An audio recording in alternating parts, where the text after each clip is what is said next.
Good evening po family mga kapiesta. Dahil po sa wala po tayong pasok, relax po muna tayo. Namalingki po tayo kanina ng tampulit natin. Okay? Let's go! Toko at baboy nga po pala napili natin. Ito nga po, bumili tayo ng tenga. Toko po. Pinakuluan na po natin to. Ayan na nga po.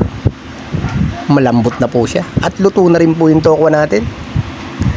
Ito po yung mga simpleng sangkap niya. Sibuyas lang po, sili, bawang at saka yung kalamansi. Okay po, lagay na po natin yan. At ilalagay na nga po natin itong tinadtad nating sibuyas.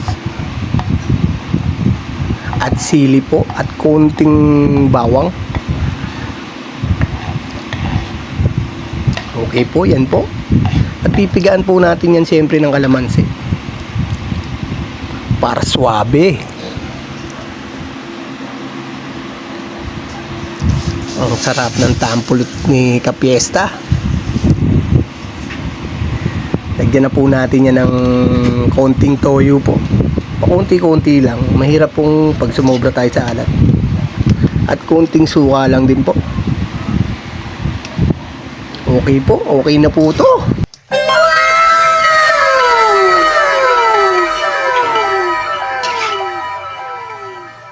Ito po yung pinakamalupit sa lahat. Maliligo po tayo. Pero napagpahinga na po tayo niyan. Ang lupit po ng shower namin, no? Sabayan niyo po ako maligo. Wow! Diba? Para presko po.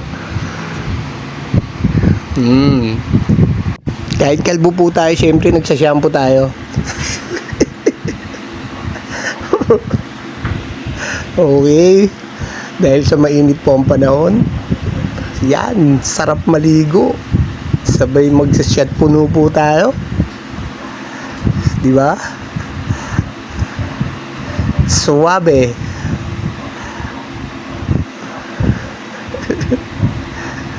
Okay. Sarap.